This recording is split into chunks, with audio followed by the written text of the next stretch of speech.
series. I am Michal Weiss, Director of the Social Policy Institute. Today's conversation is hosted by the Social Policy Institute and the MasterCard Center for Inclusive Growth and powered by amazing local advisory committee who inform the content, speakers, and event design. Our vision at the Social Policy Institute is to reduce inequality in social, economic, health, and education outcomes at the local, state, national, and global level through evidence-based policy and practice. And we know that to be effective, we must be intentional about including, partnering, and elevating diverse voices, perspective, and experience of people who are too often excluded. SPI does it well in some areas, and in other areas, we acknowledge that we still have learning and work to do. I imagine many in the audience today are in similar situation. Recognizing where we are and putting in the work to change institutional policies and practices is a critical step in the overall inclusive growth strategy for SPI and for St. Louis. That is why I'm really looking forward to the discussion today, and I'm grateful to our committee for prioritizing this topic. As I mentioned, we could not have done any of this work without our phenomenal advisory committee made up of local individuals who care deeply about St. Louis and are working in different spaces to ensure growth in our region is inclusive. MasterCard Center for Inclusive Growth and the Social Policy Institute are so grateful to the advisory committee for their effort in planning this event over the past year. The dedicated individual you see listed on the screen right now have connected us to the new people and to new ideas. We cannot say it enough. We are so thankful for this committee and for their thoughtful partnership in planning. In the chat, we have provided a link to our theory of change where you can view the goals of this event and identify how you can contribute. Each one of you has a role in activating a more inclusive St. Louis. I would like now to introduce a member of our advisory committee, Sandy Whiteside, president of the Slay Co board and co-founder of the St. Louis Vacancy Collaborative, to tell you about today's conversation and speakers. Thank you so much, Michal. I am also really excited about this event today. This is a conversation I am very passionate about. At SLACO, we work with residents and community organizations, developers, elected officials, government, and others to ensure the needs and concerns of residents are addressed. Because too often in St. Louis and everywhere, decisions are made without input from the people being impacted and without consideration of lived experiences. I want to pause and check in with each of you. Why are you here today? What do you want to learn? So please take a moment and head to menti.com and submit your answers. That's MENTI.com. We'll share the answers anonymously on the screen. We know that diverse leadership and community engagement is important, but it's not happening. Why is that? That's what today's conversation is all about. Acknowledging when policies and practices need to change is one step, but it takes relationships, trust, and intentionality to produce lasting change. It takes engagement, which goes beyond outreach. As we planned this event, we wanted to bring together people who are excelling at amplifying diverse voices, perspectives, and experiences. And we wanted to move past establishing the fact that diversity in leadership and community engagement is important and give you real examples of what it looks like. You'll also hear from an organization that has embarked on the journey to develop a collaborative engagement model and the lessons they learned along the way. Our speakers come from diverse sectors and wear many hats. I promise you will walk away today with at least one new idea or action step to implement for yourself or your organization. I'd like to now introduce our moderator for this conversation, Keisha Davis, Director of Partnership and Capacity Building at Deaconess Foundation, to introduce our panelists.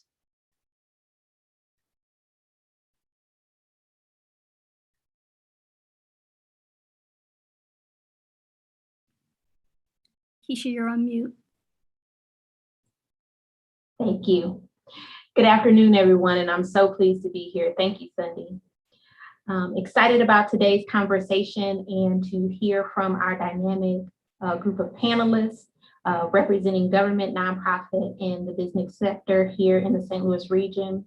I'd like to welcome our panelists to turning on their video as well as their audio so we can dive into our conversation about inclusive leadership. So our panelists today represent, as I mentioned, various aspects of our regional community. I'll give them each an opportunity to speak about inclusive leadership and how it shows up in their work. But before we do so, I'll just give an introduction of each of our panelists. First, we have Tiffany Day, Director, Whole Family Approach Innovations with Community Action Partnerships. April Ford Griffin, Executive Director with the Affordable Housing Commission for the City of St. Louis. Sharita Hagler, Vice President of Diversity, Equity, and Inclusion with the United Way of Greater St. Louis. Lashana Lewis, Founder and CEO of LM Lewis Consulting. And last, but certainly not least, Claire Ripple, Director of Neighborhood Leadership Academy, Community Development Specialist with the University of Missouri St. Louis. So as we enter into our conversation, why don't we start with a discussion about your specific experience in your daily work and how you advance inclusive leadership in our community. Why don't we start with April? Go ahead, April. Okay, April Ford Griffin at the executive director at the Affordable Housing Commission, and speaking mostly from experience in 2 prior positions as the director of the city's Civil Rights and Enforcement Agency, and as well as close to 15 years as the city alderwoman in an area that is just north of downtown. And so for me, it is very important to make sure that we are inclusive of the communities that we represent and then bring that into every area of our lives when we're at work, when we're in community, whether we are part of other organizations, religious, nonprofits, because really we are who we are before we get to work. And so who we are, we take everywhere we go. We can say, leave your baggage at home, but the reality is we bring all our schisms and isms and opinions and beliefs with us everywhere we go.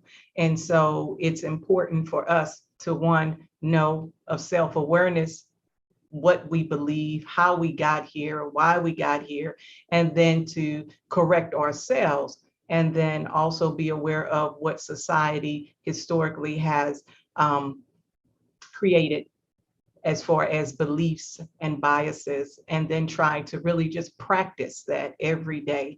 And so that's what we do in leadership. That's what I try to support and continue try to learn. I'm always willing to learn. I think that's important for any leader. If you're going to be a good leader, you got to first be a great listener and be willing to follow, because we all can't lead at the same time.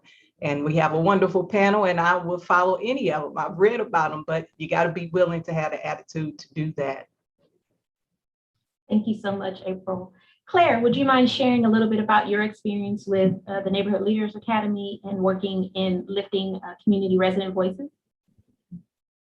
Keisha, thanks so much for having me today. I'm honored to be among this incredible panel. So thanks so much for leading us through this conversation. And just a little bit of background about the programs that you mentioned. Neighborhood Leadership Academy and Neighborhood Leadership Fellows are two of the programs we offer. They're both through a partnership between the University of Missouri Extension and the University of Missouri St. Louis. But I have the distinct privilege and honor of working with incredible leaders every day, regional leaders, local leaders, state leaders who are residents in communities and who are striving to make their communities better. So my work is around neighborhood building and community building, and so there's a lot of work to do. And when I think about inclusive leadership, I think about timing, and so I think some of the challenge is we see community members come in too late in the process. So they may be invited in or they may be included in, but it's at the very tail end of a project or a development, and their voices aren't truly engaged or truly heard. So when I think about this topic today of inclusive leadership, I think about timing and how it's so important to have community voice and community members at the helm at the very, very beginning of any process, any project, any development in community that's really going to make a difference. Thanks, Claire, and I appreciate that early tidbit to our conversation. Let's turn it over to Sharita. Sharita, talk a little bit about your work at the United Way of Greater St. Louis and how diversity, equity, and inclusion shows up every day. Absolutely. So I, again, thank you for allowing me to be here with you all today as well. And so at United Way of Greater St. Louis, we're very intentional about making sure that our staff members, our team members' voices are at the center of everything that we do, and making sure that they feel valued, seen, and heard and supported in the organization. And so we have a diversity council, or committee, I should say, where we bring forth many different issues within the organizations or topics within the organization so that we can move ourselves forward in the space of diversity, equity, and inclusion. We want to make sure that, folks their authentic selves can be brought to work. So we open and create an environment for that. So we want to be respectful of pronoun utilizations. We want to be respectful of the fact that folks have work-life balance needs, and what does that look like, and how do we support that in our space? And so we do that through, as an example, during COVID, we recognize that there's a lot of stress and strain in this space, and folks are working from home. So how do we lift up and give support in that space? So we did a roundtable discussion, around the physical and mental stressors of COVID and working and work-life balance, and really giving tips and ideas of how to manage all of that. So we really want to put our staff at the center of what we do. And those things that we do in our work around, you all talked about unconscious bias and things of that nature. We really bring learning opportunities within the organization so we can do our own internal work on understanding how are we showing up for each other as coworkers, but also how are we showing up for the community members and the agencies that we serve. Right. Thank you, Sharita. Why don't we go to Lashana, and can you share a little bit about your journey within the inclusive leadership space? And I think the thread that I'm hearing throughout our conversation thus far is that it truly is a journey. It is. As I said, Reverend Al Sharpton asked me to talk a little bit about the Business for Voting Rights organization that I had joined, Ellen Lewis Consulting joined, and it was basically to make sure that African-American Black people particularly have the rights to vote and to renew the Voting Rights Act. And one of the things we were talking about is that change is a journey. It is a marathon. And one of the things that I tend to think about is that journey that my grandmother took. She recently passed away 2 days ago, but she was one of the first Black people in East St. Louis's City Hall. So with her, she brought a lot of other people with her. And the journey isn't just about getting there yourself, but bringing others with you. And she lived a long 89 years. But within that time, I would even tell people to her last days in a wheelchair, she was still collaborating and networking and tying people together. So even in my consulting, which Ellen Lewis Consulting is diversity consulting, I just added in nonprofit and tech consulting because I am a computer engineer by trade. But within that, when I do my diversity consulting, I say I have to have the leadership there. If the leaders are not available, do not want to participate even in the introductory call, there's nothing I can do to help, because I'm not here to convince you that inclusion needs to happen. I'm here to help guide you. Thank you, LaShawna, and certainly prayers and comfort to your family during this time. Thank you. And lastly, I'd love to hear from Tiffany Day. You have a great amount of experience in organizing and lifting up community members' voices, and certainly some experience within the government sphere as well. So can you share a little bit about your perspective in this space? Sure. Thank you, Keisha, and greetings, everyone. My name is Tiffany Day. My pronouns are she, her. I'd like to begin by saying I am a cisgendered, queer, Black woman.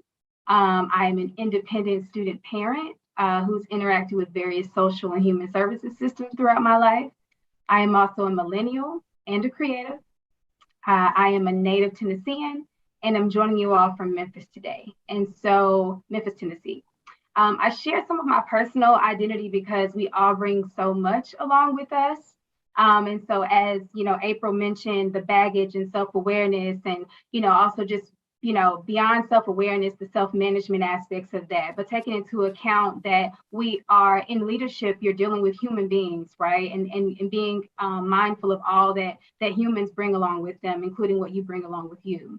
So professionally, I joined the National Community Action Partnership in July of this year as the Director of Whole Family Approach Innovations. And there we are actively partnering with the more than 1,000 community action agencies across the country, and really helping to shift from a very regulative approach to serving families to a family-centered approach to really helping to improve social and economic mobility. And what that requires is going to the community. It is not inviting folks to always come and join your table, but trying to join their tables as well, building that trust so that you are able to engage authentically. And not have that savior mentality when you're coming or going into communities with so-called solutions. Furthermore, I believe that leadership is a privilege, and that if given the opportunity, it must be human-centered, it must be authentic, and it must be anchored in equity. I think that sometimes when we think about leadership, we think about it in the positional realm, but it goes beyond walls and positional power. It is truly about people power. And from the lens of addressing poverty as a social injustice, thinking about, again, how are we bringing communities into the conversation, elevating their voices, and ensuring that they're informing every piece of policy or practice, that we're looking to put forth as a solution. Thank you. Thank you, Tiffany. And I think you, first and foremost, thank you for modeling, sharing your personal identity as well as your pronouns. And I think that is one way that we can all be respective of the journey that we all bring to each and every conversation that we have. And hopefully our audience will be able to take that with them going forward after today's webinar. One of the things that I've heard really consistently from this dynamic panel thus far has been around creating space, right? Creating genuine space for engaging with community members. Claire, can you talk a little bit about the intentionality that you all bring to the Neighborhood Leadership Fellowship and programs to make sure that community members that are impacted by the issues with around community development and things of that sort are amplified on a daily basis? Sure. Yes. So Neighborhood Leadership Fellows is a program that was started 5 years ago. And the focus is on increasing community voice, particularly from the Promise Zone. So that's North St. Louis City and parts of North St. Louis County. And in particularly at decision-making tables where voices are not typically heard.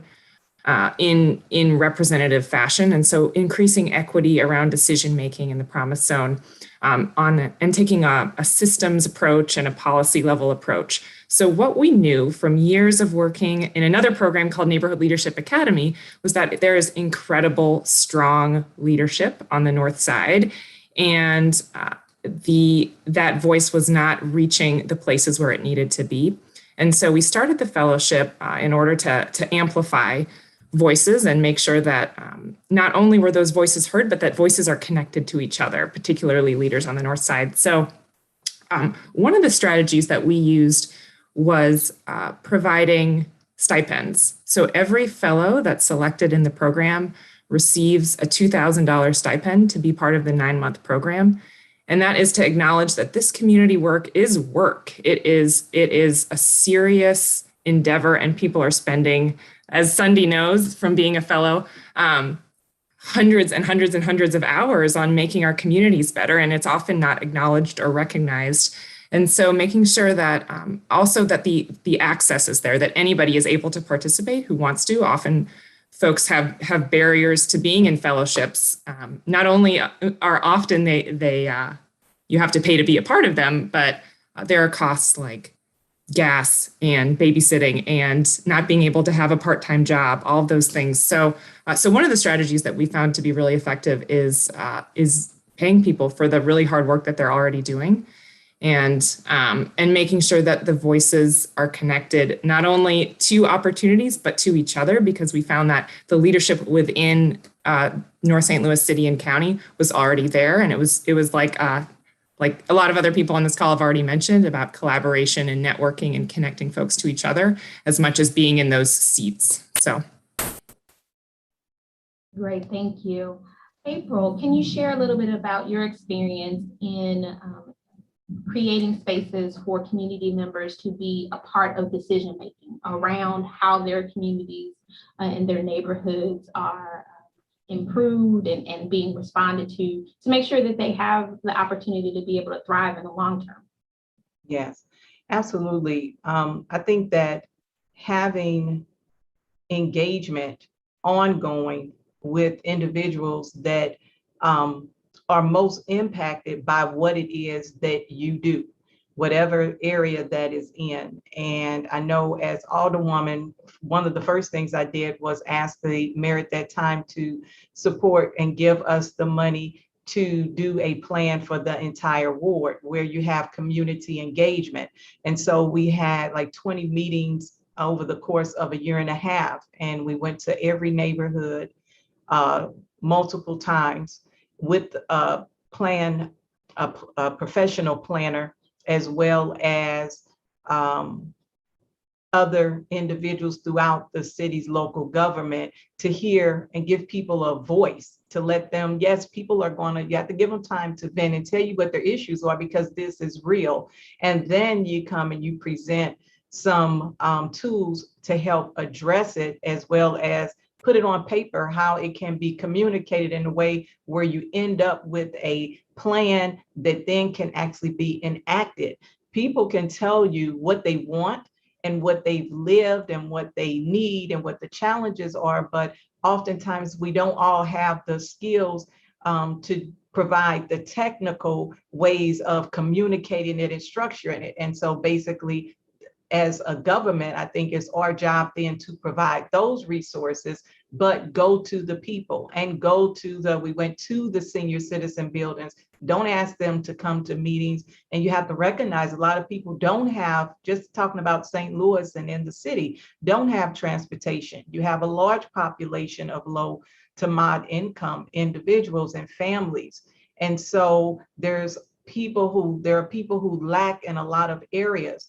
You have to know that and then go to them and meet them where they are, and then listen to them and value what they're telling you, because those experiences are lived and they're real. And then take the people also who have the expertise to take that and show us some models that can help us address and begin to change the current environment. And people, I've learned, really appreciate that. And they even accept when you come back, because you came back with transparency and said, I heard you. This is what we've done with these things you said you need, but this is what we don't find to be feasible, and here's why. And then they're more likely to be able to come to a consensus and agreement and get behind you and become a voice where we're all going forth to a larger entity with one voice, which you need. You need more than just the people in government. You need the community, which are the voice we should be listening to. And then we go forth with what they tell us their needs and challenges are.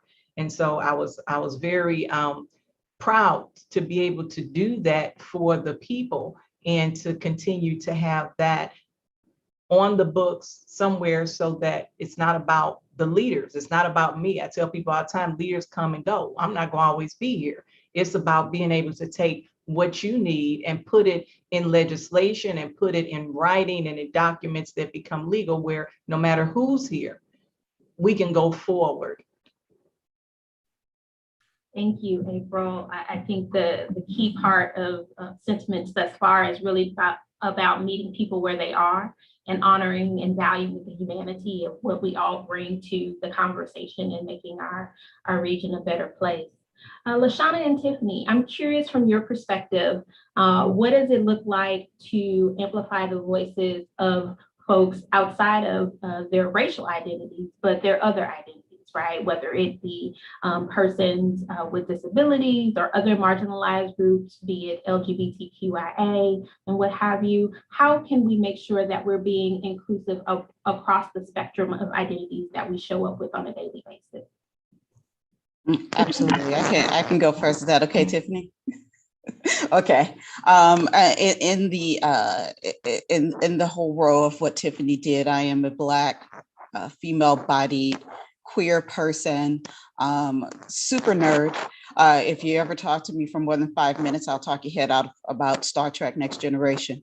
But the other portion of it that I'll add to that whole list is I'm also neurodiverse. Many Black women are usually late life diagnoses of autism, which I didn't get diagnosed until I was in my late 30s.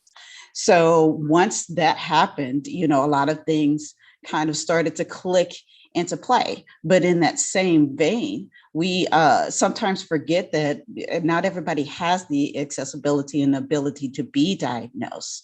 So when we're asking to include other people into representation, we also have to include those people who maybe don't even know that they may be associated with certain communities. So I'll add that to it as well.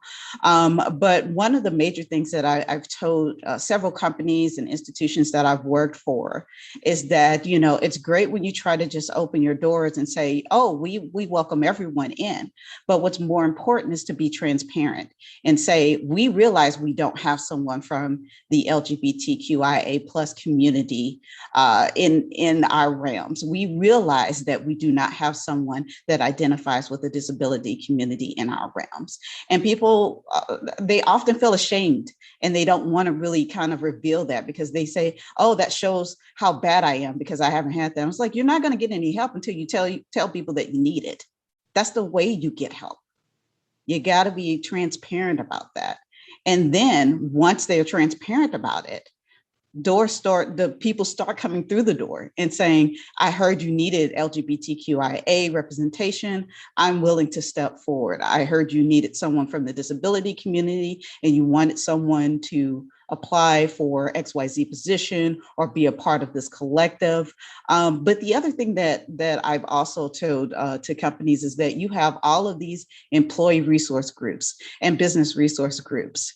You have leaders baked right into there. And oftentimes I feel a little bit more confident choosing a leader that is kind of self-chosen among the people that they're with, as opposed to somebody that maybe was just brought in. So I tell people, I say, you have that leadership right there. You have that representation right there.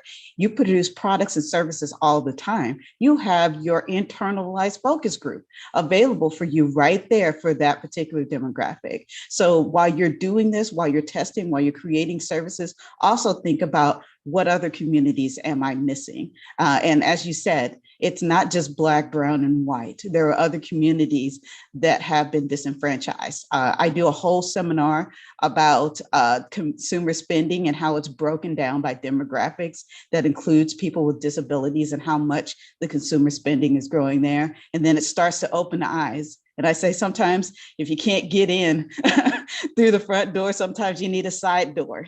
If you got to get them in with the money, then that's the way that you got to get them in. But I tell people the world is changing and growing. We're not just a 10 square foot mile area that we're doing our products and services for. Our customers are all around the world. I love that, Lashana. I just want to, just kind of appreciate what you said around just transparency and authenticity. I genuinely feel that there's a richness and rawness and really creating a sense of belonging so that everyone feels welcome to show up authentically in pursuit of the mission or the North Star of the organization is really, really important. And even going deeper to think about which voices even informed that mission or that North Star, right? Sometimes I think we as leaders and also as in organizations just have to do some introspection and some unpacking to really get at the root cause of it all. And also, moving beyond creating a safe space, but creating a brave space where folks can feel safe enough to show up authentically and courageously. So I think sometimes we talk about, like first do no harm, and I absolutely agree with that. But I also think that in doing that, we also have to first seek to understand ourselves and the world around us for inclusion to be really authentic. I think that diversifying leadership should come from a genuine desire to see, hear, and appreciate diverse perspectives and lived experiences. And that introspection is paramount to it all. This means that it should be inherent in our organizational culture, our mission, our vision, our core values, and how the organization shows up in the world. In order to truly and intentionally and authentically be inclusive, we have to be attractive, right? An organization has to be attractive and it has to show up in a way that folks actually want to be a part of it.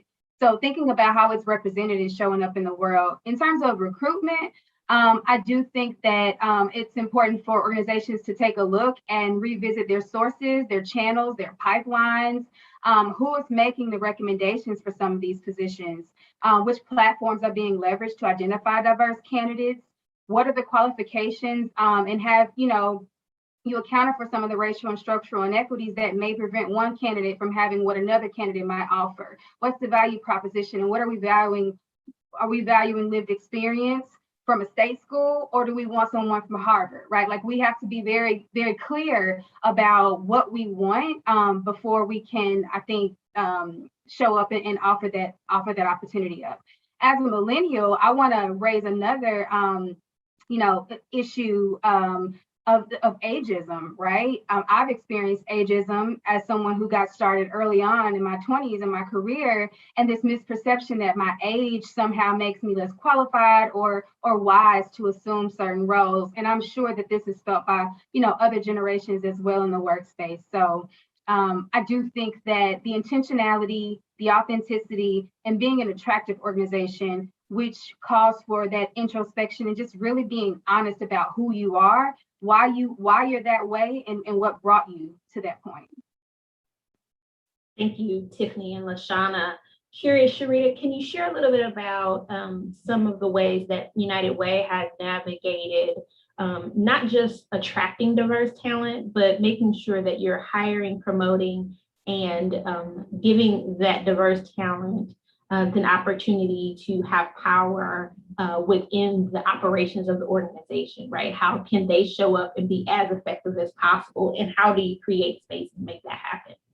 Yeah, absolutely. I think it's important to note that, we want folks to come with creative ideas and solutions, right? We have 160 some odd agencies that we support in the community. So we want to make sure that we have individuals who are understanding those community needs and giving them thoughts and ideas on how to do that. So we create a space where, we have folks have the opportunity to be able to learn from other departments and then share ideas in that space. You talk about, Tiffany, you talk about the intergenerational piece of it, right? We have folks who are boomers, I'm an Xer, and we have millennials in the organization. So how do you take that mind trust and be able to share ideas across different spectrums? You know, millennials may be better in tech, you know, but there's some historical knowledge that the boomers and the Xers may have in the organization. So how do you bring that together to create a really holistic viewpoint for the organization? So we give opportunities in that way.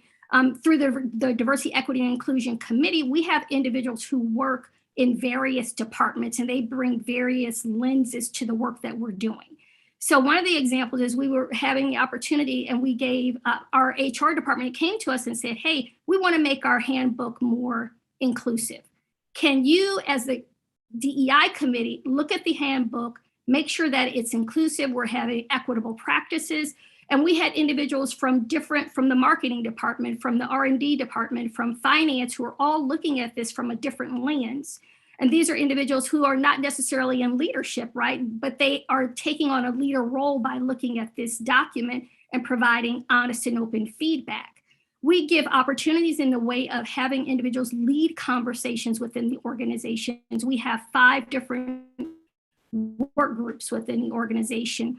And again, they run the gamut of LGBTQI+, parenting in the workplace, policy, continuous learning and improvement, training and education, and messaging and events. And these individuals have an opportunity to facilitate conversations. As an example, for our 211 group, our LGBTQI+ work group led a conversation around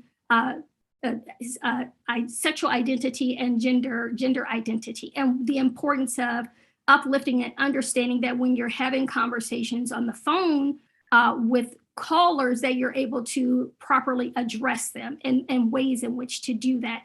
So really trying to find ways for, you know, the voices that are not necessarily elevated in the organization on a consistent basis has an opportunity to lead in different spaces and special, I'm losing my word here, but more specific topics and roles within the organization. But we invite that all the time. Me as the DEI leader, I'm always asking folks in the organization, you know, what is it that we need to do to be more equitable in our policies and our practices? And we just did an inclusion survey, and we were able to get great information that we can utilize then to strategize and move our organization forward. Thank you, Sharita. We're getting some really great questions within the Q&A section. So I will lift those up and then give us some time to reflect from each of the panelists. I would love to share what are some key ways that you've seen leaders of color and leaders from other historically marginalized groups be successfully supported in leadership roles by their board and other leadership and staff of their organization. Any examples that any of you would like to share where you've seen individuals of color being supported so that they can be successful within their respective institutions?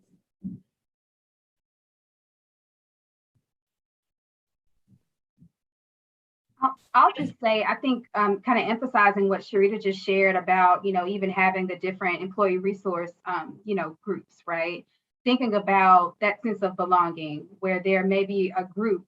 So prior to joining the National Community Action Partnership, I was with the Aspen Institute. And there was a Women of Color affinity group that was actually developed by 2 of my colleagues that just saw the need for it to exist. And in doing that, it just, again, created this sense of belonging and support within the organization. Because if you think about the Aspen Institute, it's been around since the mid-1940s. You know, just very homogenous board, very homogenous workforce, sometimes perceived as an elitist kind of nonprofit organization. And so having that space where you're able to engage with other colleagues and folks who look like you can help you get out of, you know, imposter syndrome and feeling like you don't belong. And really empowering you to really show up, you know, fully and authentically in those spaces. I think that's definitely a place of start. Yeah. And I'll take it from just being a board member myself on various boards is really getting to the creating an environment where that individual can come and say, these are the things that I need to be successful. And here's what you can do to help me to do that. And then as a board, being able to, remove whatever preconceived notions that we've had about what someone should be doing in an organization and then help them to move forward. But, as board members, we come with different preconceived notions and baggage as well, right? We come with certain biases about who can do what within an organization. And so we have to be able to, for lack of a better phrase, police ourselves in this space so that we can open up opportunity and remove barriers and roadblocks that keep that individual from being successful, whether that's roadblocks that we're creating ourselves or that the community or staff members may be creating, but really letting that person lead on what is it that I need to be successful, and then being able to help that individual to do it. Yeah, I would say, sorry. I would say that I agree. A lot of what seems to be successful with the clients that I have worked with is the fact that they're given some leeway. I've had some clients from very big companies that I cannot name, but you would know the name of. And a lot of what was very successful for them was that they allowed senior staff to be able to lead in a way that was very unique, maybe not standard, maybe not the same way they would produce a product or evaluate a service, but they were able to kind of take a different approach and change on the fly to be able to pivot. And that is very important in our changing day and age, because now we're getting information that changes by the hour. So you have to be able to give the person that's working within the scope of DEI, within the scope of changing the way that your company even appears to the public, the ability to make that pivot and to make those last minute changes. So you have to throw some trust in there. I know that's a huge word, but it's the one thing that will make the difference. Thanks, Lashana. Flexibility is key, right? We can't continue to do business as usual if we're expecting different results. And sometimes we have to rethink the way that we approach our tactics when thinking about being inclusive in our leadership. So I appreciate all of the perspectives that were shared in that space. Claire, can you talk a little bit about the introspection and the reflection that you all embarked on relative to making sure that you were creating space and connecting with community members in a really genuine and authentic way, right? And getting out of the way, doing business differently so that you can make sure that those community member voices were honored and respected. Sure. I just wanted to acknowledge Lashana's comment about trust, and I think that is so critical. And we talk a lot about trust, and it's sort of like one of those fuzzy things that people sort of are like, I don't. It sort of ends a conversation when you say trust. But we've tried to be really intentional about making that the opening and talking about what are we talking about when we're saying trust. And so we talk about the 4 C's when we talk about trust. So contractual, so making sure if you say you're going to do something, if it's a community member, if you're building a partnership, that you follow through. It's none of this is rocket science, but it's just one of those things that you have to be very intentional about. Communication, so that I know others have talked about transparency on this call, but transparency and communication, and also communicating with folks in the way that they want to be communicated with. And then competency. So if you say you're good at something and you are, then that should be no problem. But communities are looking for competence. There's not any room for settling for anything less than competence. And then caring. And so there's that corny phrase. What is it? It's something like, nobody cares what you know unless they know that you care. And just so none of that other stuff matters unless there's this deep sense of caring around community members as individuals and community outcomes as a whole. And so I would say that the work we do is rooted in we spend a lot of time with Neighborhood Leadership Academy and Neighborhood Leadership Fellows on strategies and tools and tips. And all of those things are great, but ultimately I think it's about collectively thinking about St. Louis and what we need to thrive and how we need to get to where we need to be, and the sort of compassion that we need to have with each other to be able to work together to make that happen. Because another one of those sayings we say a lot is to go fast, go alone, and to go far, go together. And so just the idea that we as the university, I'll speak, that we as the university we're there to support people and to encourage and to be champions for the leaders, but we are not there to do the work, because there are so many incredible community leaders on the ground in St. Louis doing the work. And so anything we can do to support, but we're not in the lead or in charge of community development or community building projects. We are there to really learn from the leaders and to be there as supports where we can. So that's sort of the perspective we take. Thanks, Claire. It was a really great question in the chat around how do we make sure, and I know that each of you have really kind of seen this as we've embarked on this journey around equity and including equity within value statements and things of that sort. How do we move from just taking the action of adding that to, say, a mission statement and actualizing, operationalizing inclusive representation and equitable practices within our work, right? How do we make sure that folks outside of communities of color are also allies and actively engaging in making sure that there is inclusive representation? I'll throw it to April and give her an opportunity to answer, and then anyone else, if you'd like to join in, feel free to do so. April? One thing that I love even more than trust is money. So give me the funding. People, you can have the support of your board and even your bosses, and people say, oh yes, that's great. We like that strategy. We like that idea. But if they don't give you the money to implement it, it doesn't go anywhere, and they know it won't go anywhere if you don't have the money to implement it. And so even in trying to ensure in your daily practices that you are being inclusive, and a lot of times that information and that data you get back from having this diverse team, however that team is made up, right? There needs to be some changes a lot of times.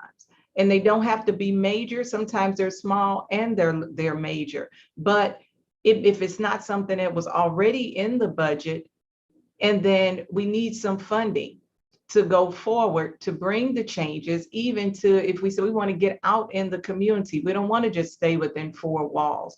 And we don't want it to be a burden on the people who are already heavy burdened with the cost of living and housing and so many things. We want to be able to go to them.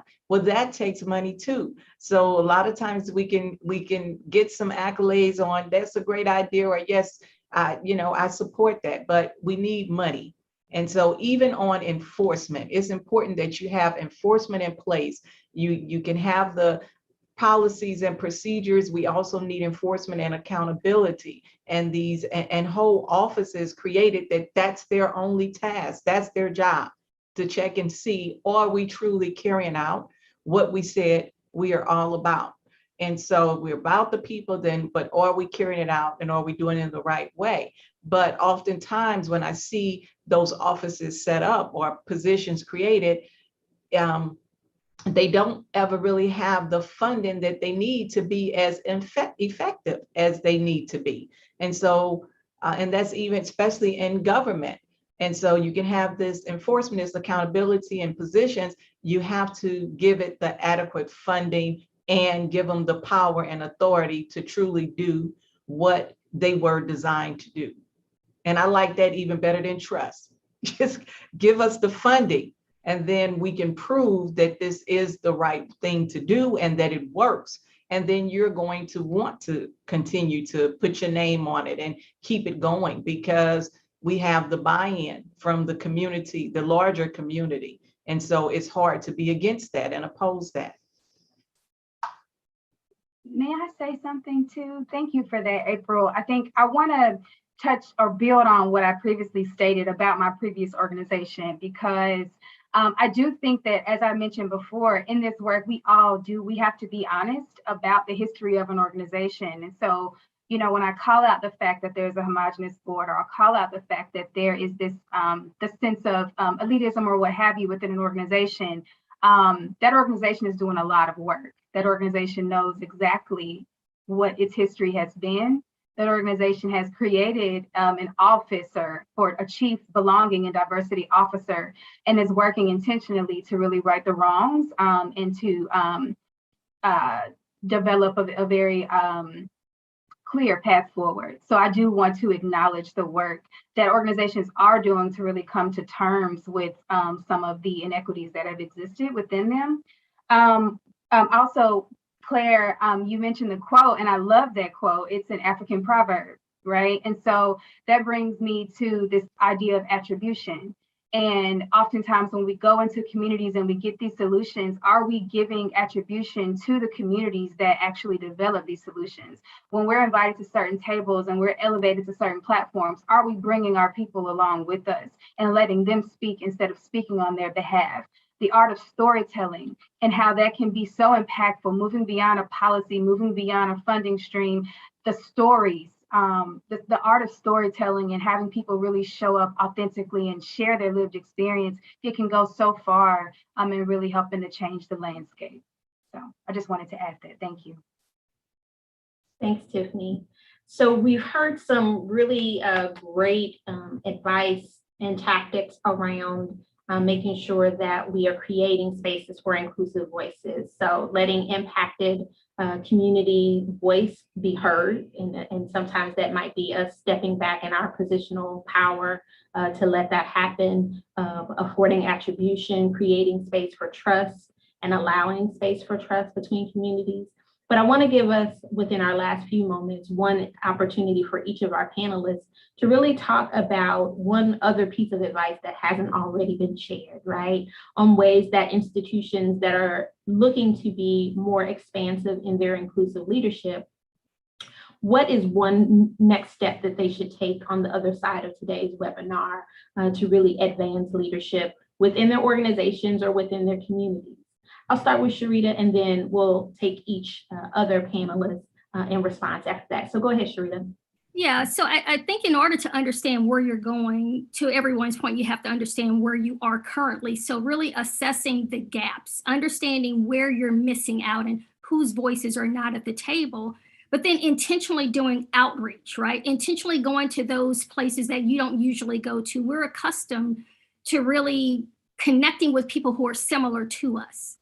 And so we come up with a group think we are homogeneous in that way, but we have to really be intentional about reaching out to different groups to make sure that we are reflecting the communities that we serve. If we have people with disabilities that we're serving in our community, do we have folks with disability on our boards to help us to understand strategy in this space?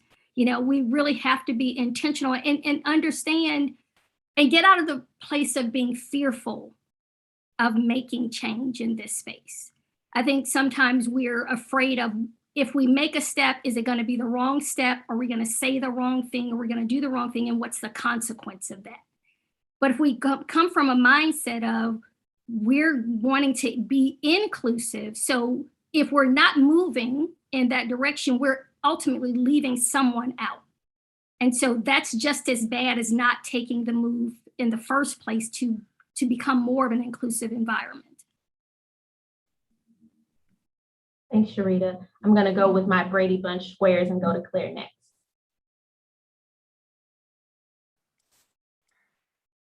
I think I appreciated what April said earlier around money, and I think investing in this space and in inclusive leadership is so important. I think it's something that people think of as an afterthought and something nice to add, but I think emphasizing the prioritization of inclusive leadership at the forefront is so important. So I would say A, investment, and B, really looking at the data around what this looks like and measuring outcomes and measuring for me in the space of community development, like are we actually seeing more North Side community residents in positions of decision making? Are we really seeing measurable change? Are our North Side neighborhoods thriving and growing in a measurable way, and reflecting on the data to see that growth? So I would say those are my two parting thoughts. Thanks, Claire. And in a moment, we'll have an exciting conversation from some great work that is happening with Generate Health around resourcing community members, right? To be able to direct financial resources to supporting issues that are impacting communities of color at a very high rate. So we'll talk a little bit more about what that looks like in real time. April, can you share a strategy that comes to top of mind around how an organization can take a step in this direction? Yes, I would say to make sure that your policies are crafted, and however your structure is, if there are boards that have to vote on it, if there are government entities that have to vote on it, that when you put your plans in place to be more inclusive and diverse, that you take it to the highest level so that it can be for long term. It's like it's maybe the last 5 years, it's so many companies that you hear talking about now diversity and inclusion and equity, and then I don't want it to be something that in a couple of years you just don't even hear it as much anymore. It's like the thing now to talk about and to do, but how serious are we about it? And so it needs to be put to the highest level and to the point to where it can be regulated and it can be there long term. And then for the high tech persons that we have that can also help us with, now that things have moved more towards virtual and more intent towards making this something that will continue to some extent in some companies, that also can be something that distance us further, as we had before COVID, more talk about how we include different opinions, backgrounds, all this diversity. Now we have environments where we never see each other and we don't talk as much and that sort of thing. So how does that affect this path that we were on towards more daily practice of listening to others and experiencing others' cultures, and even just trying to socialize more with others that are not just always in our direct circle that we are more comfortable with. I think that going to all of the virtual daily business being carried out is going to bring some distancing. And so being intentional about not letting that happen. Thank you, April. Lashana, what's your perspective? Well, I grew up in the projects of East St. Louis, 17 years of my life. And one of the things that I will throw on top of trust and money is resources. I was a very resourceful kid because I had no money. I was on welfare. I had to figure it out. Nobody sat next to me and showed me how to fill out a FAFSA form. I literally sat and read it myself and figured it out by reading and reading and reading and reading. And when you're trying to look for that type of leadership that will take you to the next level, you need somebody that's going to be able to sit there and be able to access their resources. I was like, what do I have? I have a library. Let me go over here and try to figure out something. Now, what do we have? We got YouTube. We've got these learning platforms. We've got books, millions of books that'll be able to kind of teach you different things. We've got classes and webinars. You need to be able to allow that leadership to have access to those resources in order for them to change and make your companies better, your institutions better. Without that, you're basically just kind of throwing money and throwing trust and throwing other things at the problem, but you're not actually giving them the tools that they need to be able to solve them. So that's something that I definitely want institutions and companies to look at going forward. Thanks, LaShawna. And Tiffany, what are your thoughts on ways that our audience can start to be proactive in the ways that they promote inclusive leadership within their own offices? Thank you, Keisha. I'll just say, I mentioned it earlier, I was really early on, I was very young when I began my career. And had it not been for my first real boss taking a chance on me straight out of undergrad, I would not even be sitting in front of you today. So really taking into account the whole person, taking a chance, right? Taking a risk on someone, trusting them to really be able to uphold the mission and carry it out effectively, I think is one thing, that I want to raise. I think the other is just CQI and just like this continuous quality improvement. I think this is a marathon and a sprint. The house is on fire. So we do have to put the fire out, right, in many ways. But then we also have to think of some preventive and some more long-term sustainability and ways to make sure that the house doesn't catch on fire again. And I think April mentioned this. So what are some of, like, equity must be measured? What are some of those indicators? How are we tracking equity versus just diversity, right? Diversity it looks different, but does it feel different? Is it really different? And so really thinking through some of that as folks are really carrying out their equity plans. And then the last thing I'll speak to is the framing. Sometimes we don't realize that the framing and the language that we use, it can either invite someone or it can discourage them from feeling, it can make them either feel invited to the table or the conversation, or it could make them feel excluded. And so really thinking about how we're communicating, who we're communicating with, and just keeping that in mind as we're working with people. It's about people power. Thank you. That was perfect, Tiffany, and I think that was a wonderful way to wrap up our panel conversation. It really is about people and how we show up. And if we can't show up as our whole selves, certainly the work will not get done. I want to take a moment to thank each of you for not only being here today, but for your work to proactively foster spaces so that underrepresented communities can access decision-making in really genuine and authentic ways to make our region the best it can be. Thank each of our panelists. We're excited for the work that you will continue to do, and we're excited for the rest of our conversation this afternoon. Take care, panelists. So now that we've spent some time discussing ways to diversify, ways to amplify diverse voices and experiences in a variety of spaces and places, we want to share a case study of a local organization that has implemented many of the tenets shared by our panelists through a funding initiative that gives residents the decision-making power to address the challenges of maternal and infant mortality, which we know adversely affects communities of color. I'd like to invite Leah Moser, Director of Planning and Partnership with Generate Health, to turn on her screen and discuss the specific action steps that Generate Health has taken to implement and build a community-driven collaborative model through the Flourish St. Louis initiative. Leah will discuss some of the challenges and lessons learned along the way. And after the course of her presentation, we'll have some time and opportunity for question and answers. Welcome, Leah. We look forward to hearing from you.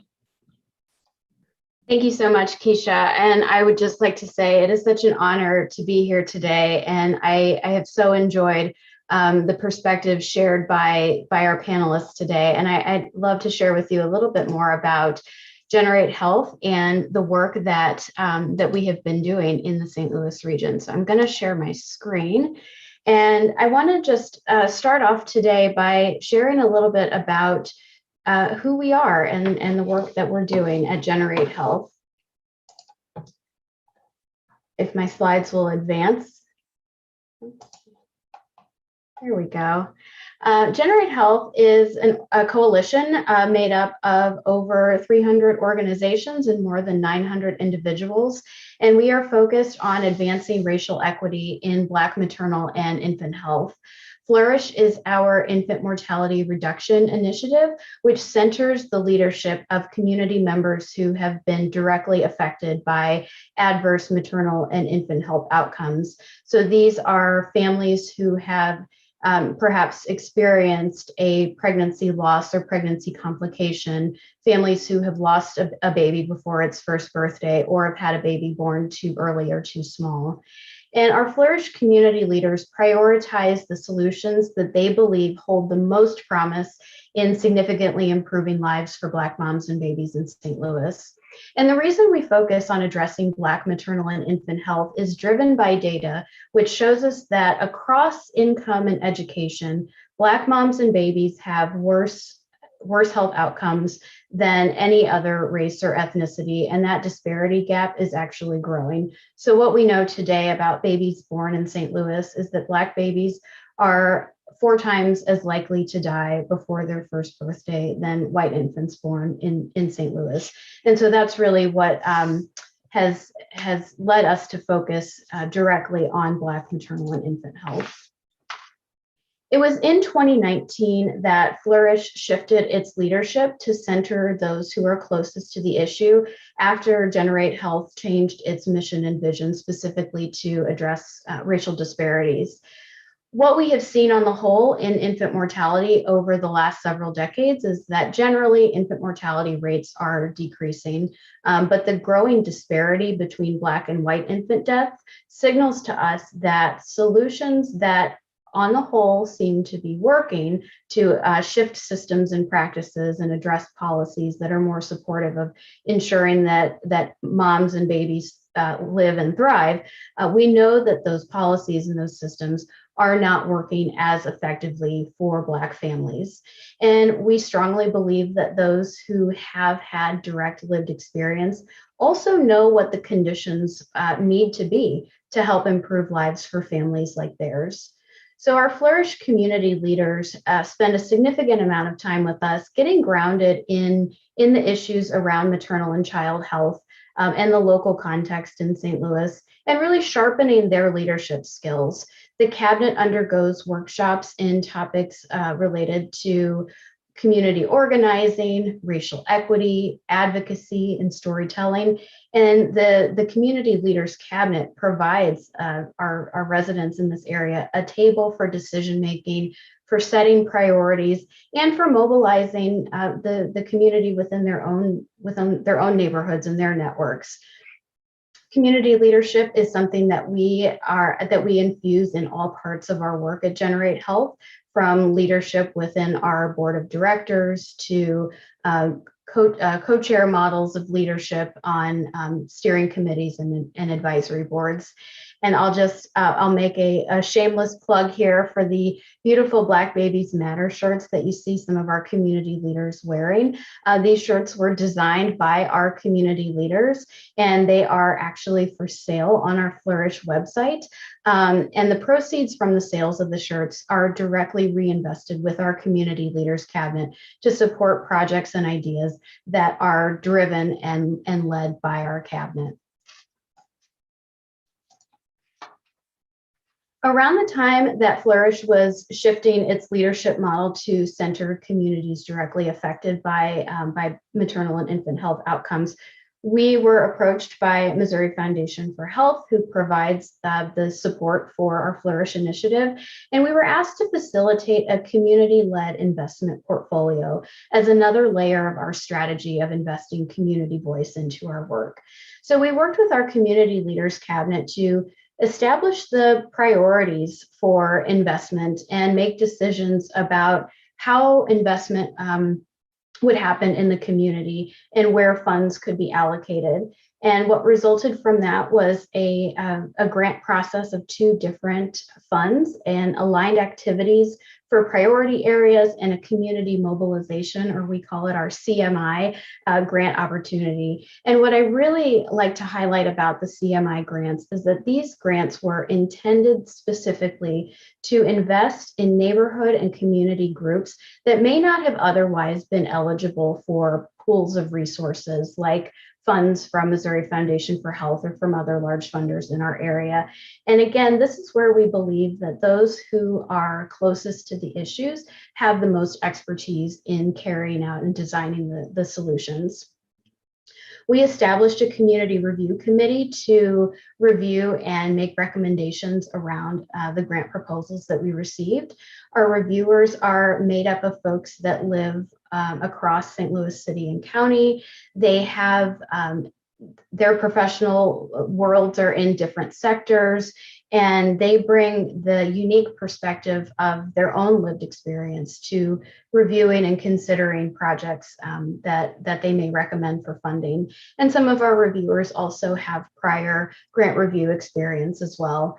But what I think has worked so well about the review committee is that our reviewers really share candidly, and they bring the richness of their lived experience to the deliberation when we make decisions about where funding should go and what types of projects and organizations to support locally.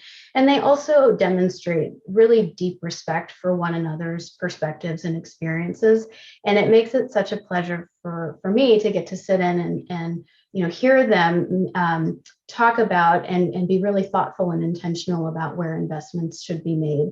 And so again, this is a part of our strategy for ensuring that community voice is represented in all parts of the decision making.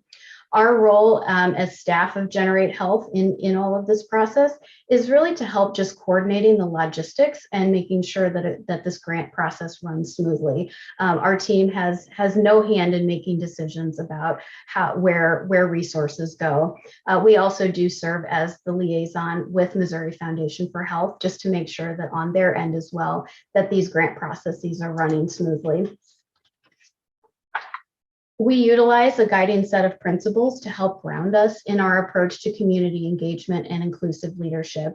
And how this manifests in the day-to-day interactions with community members is first by showing consideration for when we hold meetings and events to create opportunities that allow people to fully participate. Prior to the pandemic, when we were meeting and gathering in person, we would always start our meetings with a meal because we believe that it's important to invest the time in nourishing our bodies while also nourishing the relationships that we have with our community leaders. We also seek to remove the barriers that many people have to engaging in this work. Prior to COVID, this meant that we, for meetings and events, would coordinate transportation and coordinate childcare if any of our community leaders needed that kind of support to be able to show up and engage in the work. Since we have been working and convening virtually for the last 18 months, we've shifted the type of support that we offer to provide internet reimbursement and technology stipends, just again to remove those barriers that folks may have to participating and showing up fully in this work. And I believe it was Claire that mentioned this in some of her earlier remarks, but we also believe that it's necessary to honor people's time and their expertise with a stipend. We are often in spaces where we're bringing together community residents and folks who have dedicated their professional lives to addressing maternal and child health. And it seems unreasonable to us that we would expect that those folks, some of the folks in the room are earning a salary for their contribution, while often the expectation is that community members just show up and volunteer their time. And so it's important for us to ensure that we can acknowledge folks for their contributions with a stipend. And for our team, community engagement also to us means showing up as our authentic selves, recognizing that we are experts in our own lives, but not necessarily experts in anything else. And so we have this open willingness to always learn. I think we pay particular attention to checking our own biases in situations and recognizing where organizational biases might lie. And we seek to listen and understand to what community says the issues are that are most important to them. And as a brief example, we a number of years ago had been working with a group of folks around promoting safe sleep. And one of our community leaders just stepped up and said, I think it's great that we're providing portable cribs to families in the region, and that we're promoting education on how parents put their babies to sleep safely. But the larger issue that I'm seeing in my community, in this particular community he was working with, was that the parents in that community had been elevating concerns around a pest and rodent infestation. And so they had portable cribs, but were not using them for that particular reason. And the concerns that they had been elevating had been long ignored. And so at that point, we had a choice to make. We could say, our focus right now is on safe sleep, and that's the lane we're going to stay in. But we recognized that we really wouldn't be able to help parents feel successful in putting their babies to sleep unless we address this larger issue of the pest and the rodents in this community. And so that was an opportunity for us to mobilize residents in that neighborhood and to advocate that those concerns be addressed. And so that was where, it was really valuable for us to step back from the agenda that we thought we had and really address what was most important to our community.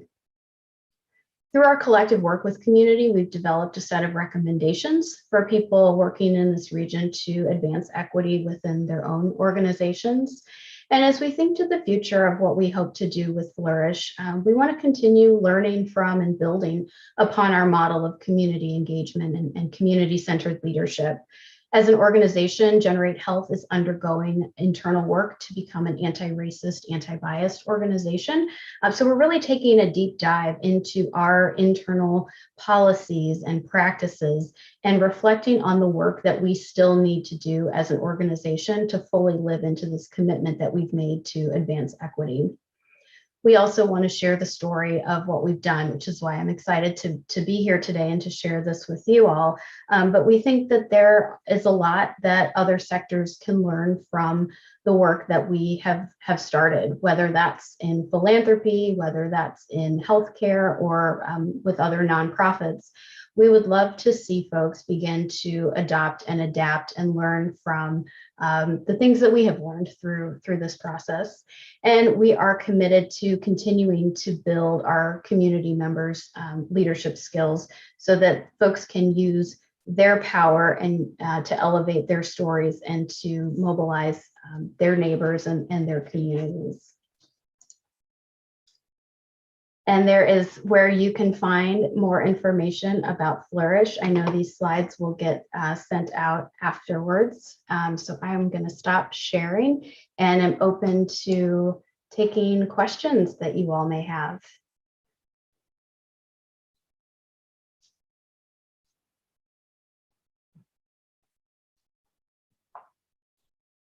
So maybe to get us started, Leah, can you share a little bit about what some of the challenges the team at Generate Health encountered in holding itself accountable to communities affected by maternal and infant mortality? I think one of the challenges that we experienced is, as a coalition, where does the accountability lie, right? Traditionally, we often are accountable to those who have money and have power, so accountability to funders. And I think that negotiating those relationships can be difficult, and it can be a hard conversation to have. But I think as an organization, we have continued to elevate the voices of community and to shift our accountability to community members. And that for us means reflecting on what work we commit to doing and who we work in partnership with. Wonderful. How can we recognize the limitations of our own experiences and biases, right, in those of our organization? And how can we move past those limitations to make sure that we're being as inclusive as possible? I believe the first step is having a willingness to understand that you have your own biases, right? I heard some of the panelists earlier say that when we show up to work, we show up with our whole selves, good and bad, right? And so building that awareness of where we may have our blind spots or where our biases might lie is important. I think also within organizations, for leaders to be able to shift the culture around what do we do when we recognize those biases? These are not things that we can just kind of shuffle away in the dark closets and under the rug, but that it can be uncomfortable and cause discomfort for people to have to lean in and acknowledge what those biases are. I think in the work that we're doing, and a focus around pregnancy, many of the folks on our team have their own lived experiences of pregnancy and parenting, but our experiences aren't necessarily reflective of the community's experiences, right? I have my own birth story, but that doesn't mean that the person sitting next to me or on this virtual Zoom has that same experience. So I think, being willing to listen first before pushing your agenda is where you begin to create the space where you can understand, am I not looking at this, at the big picture of this issue? Am I only seeing from my own perspective? And how do I invite conversation and sit back and reflect and listen and hear what other stories may be? Thank you, Leah. I'll share that a couple of identities that I bring to today's conversation is certainly being a native St. Louisan and a resident of the city of St. Louis.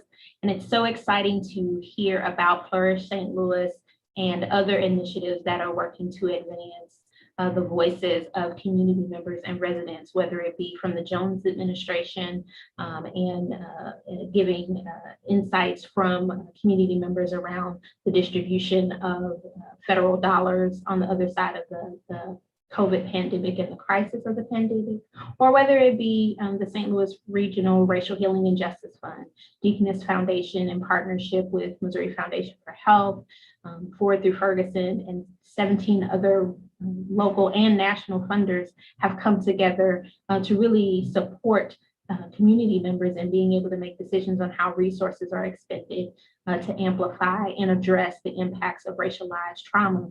And so I'm really grateful for this time within our region and hope to see that we will have some substantive change and transformative change for all of our community members, whether it be moms and babies or young people on an everyday basis.